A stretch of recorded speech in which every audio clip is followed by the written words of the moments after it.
আজকে আমরা ইসলামের নবী মোহাম্মদের জীবন কাহিনী নিয়ে কথা বলবো, যেমনটা ঐতিহাসিক এবং ঐতিহ্যবাহী বিভিন্ন সূত্রে পাওয়া যায়। তো চলুন এই অসাধারণ জীবনীর গভীরে প্রবেশ করা যাক। এই আলোচনাটা শুরুই করা যাক একটা দারুণ উক্তি দিয়ে। এখানে বলা হচ্ছে, অন্যান্য বড় বড় ধর্মগুলোর প্রতিষ্ঠাতাদের জীবনের চেয়েও মোহাম্মদের জীবন সম্পর্কে অনেক বেশি তথ্য আমাদের কাছে আছে। আর ঠিক এ কারণেই তার জীবন নিয়ে এত বিস্তারিতভাবে জানা বা কথা বলা সম্ভব হয়। তো প্রথম পর্ব, কাহিনীর উৎস। মোহাম্মদের জীবনকে ঠিকভাবে বুঝতে হলে আমাদের সবার আগে জানতে হবে যে এই গল্প বা তথ্যগুলো আসলে কোথা থেকে এসেছে। ব্যাপারটা কিন্তু ঐতিহাসিকদের জন্য বেশ চ্যালেঞ্জিং, কারণ মোহাম্মদের জীবনকাল আর তার প্রথম লিখিত জীবনীগুলোর মধ্যে প্রায় ১৫০ বছরের একটা গ্যাপ ছিল। এই দীর্ঘ সময় ধরে তথ্যগুলো মূলত মুখে মুখেই এক প্রজন্ম থেকে আরেক প্রজন্মে গেছে। আর কারণে এই তথ্যগুলো কতটা নির্ভরযোগ্য তা নিয়ে পণ্ডিতদের মধ্যে অনেক গবেষণা আর বিতর্কও রয়েছে। আচ্ছা, এখানে আমরা দুটো প্রধান উৎসের মধ্যে পার্থক্যটা দেখতে পাচ্ছি। একদিকে আছে কোরআন, যা ইসলামী বিশ্বাস অনুযায়ী ঈশ্বরের বাণী, এবং এতে সরাসরি জীবনীমূলক তথ্য খুব বেশি নেই। আর অন্যদিকে আছে সিরাত, মানে তার জীবনী, এবং হাদিস, অর্থাৎ তার কথা ও কাজের বিবরণ। এগুলোতে জীবনীর খুঁটিনাটি অনেক তথ্য পাওয়া যায় ঠিকই, কিন্তু এগুলো তার মৃত্যুর অনেক পরে সংকলিত হওয়ায় এদের ঐতিহাসিক সত্যতা নিয়ে বিশেষজ্ঞদের মধ্যে নানা মত রয়েছে। এবার চলুন মোহাম্মদের জীবনের একেবারে শুরুর দিকে ফিরে যাই, মক্কার সেই দিনগুলোতে যখন তিনি একজন এতিম বালক থেকে ধীরে ধীরে নবী হয়ে উঠছিলেন। এই টাইমলাইনটা দেখলে একটা পরিষ্কার ছবি পাওয়া যায়। দেখুন, তার জন্ম, অল্প বয়সে বাবা মাকে হারানো, তারপর ৪০ বছর বয়সে হেরা গুহায় প্রথম ঐশ্বরিক বাণী লাভ, এরপর মক্কায় ১৩ বছর ধরে একেশ্বরবাদের প্রচার, এবং অনেক বাধা বিপত্তির পর সেই ঐতিহাসিক হিজরত, মানে মদিনার দিকে যাত্রা।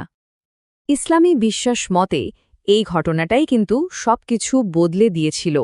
হেরা গুহার এই অভিজ্ঞতা ছিল তার নবুয়ত জীবনের সূচনা, এবং বলা যায় এখান থেকেই ইসলামের আনুষ্ঠানিক যাত্রা শুরু হয়। মক্কায় মোহাম্মদের মূল বার্তা ছিল একদম সহজ, ঈশ্বর এক। কিন্তু এই বার্তাটা তৎকালীন মক্কার ক্ষমতাশালী কুরাইশদের জন্য একটা বড় হুমকি ছিল, কারণ তাদের সামাজিক আর অর্থনৈতিক ব্যবস্থাটাই ছিল কাবাঘরের নানা দেবদেবীকে কেন্দ্র করে। কারণেই তিনি আর তার অনুসারীরা, যাদের বেশিরভাগই ছিলেন সমাজের সাধারণ বা দুর্বল শ্রেণীর মানুষ, প্রচণ্ড বিরোধিতা আর নির্যাতনের শিকার হন। এখন আমরা আসছি হিজরতের কথায়। এইটা কিন্তু শুধু এক জায়গা থেকে আরেক জায়গায় যাওয়া ছিল না, এটা ছিল মুসলিমদের ইতিহাসের সবচেয়ে বড় টার্নিং পয়েন্টগুলোর একটা। তো হিজরত শব্দটার সহজ অর্থ হল দেশান্তর বা কোনো কিছু ত্যাগ করা। এই ঘটনাটা এতটাই গুরুত্বপূর্ণ যে এই ৬২২ খ্রিস্টাব্দ থেকেই ইসলামী ক্যালেন্ডার বা হিজরি সনের গণনা শুরু হয়।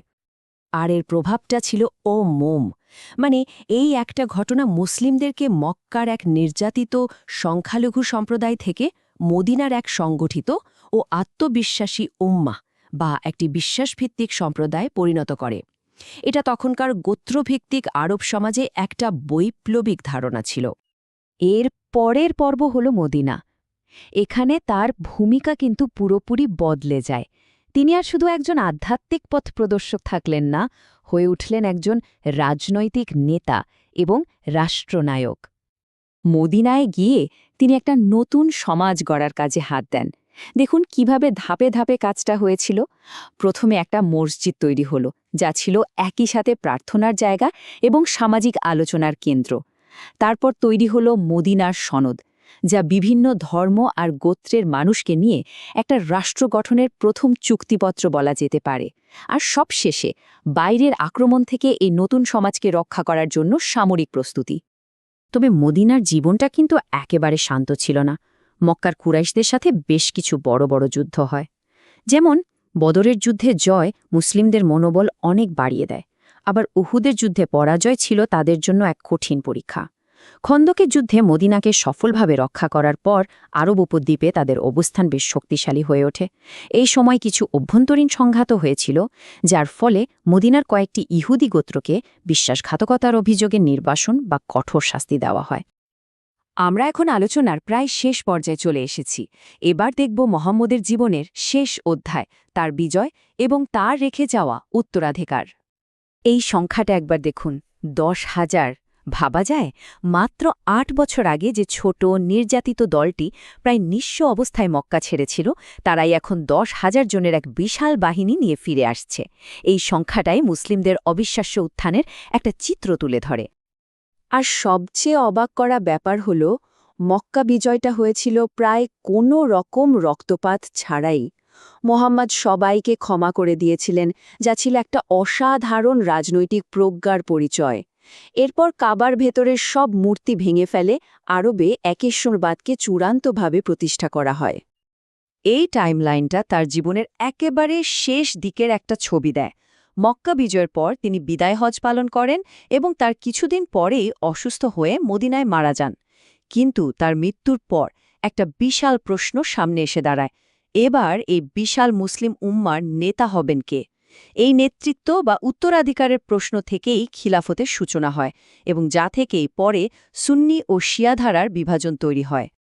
শেষ পর্যন্ত তার জীবনের সবচেয়ে বড় অর্জন ছিল এটাই। ইতিহাসে প্রথমবারের মতো আরবের শত শত ভাগে বিভক্ত, নিজেদের মধ্যে যুদ্ধ করতে থাকা গোত্রগুলো একটা বিশ্বাস এবং একজন নেতার অধীনে একত্রিত হয়েছিল। এতে ছিল এক কথায় যুগান্তকারী। আর এখানেই আমরা আমাদের বিশ্লেষণটা শেষ করছি, এই গভীর প্রশ্নটা রেখে যে কিভাবে সপ্তম শতাব্দীর আরবের একজন মানুষের জীবন এমন একটি বৈশ্বিক বিশ্বাসের ভিত্তি তৈরি করল, যা প্রায় ১৫০০ বছর পরেও পৃথিবীর কোটি কোটি মানুষের জীবনকে আজও নানাভাবে প্রভাবিত করে চলেছে।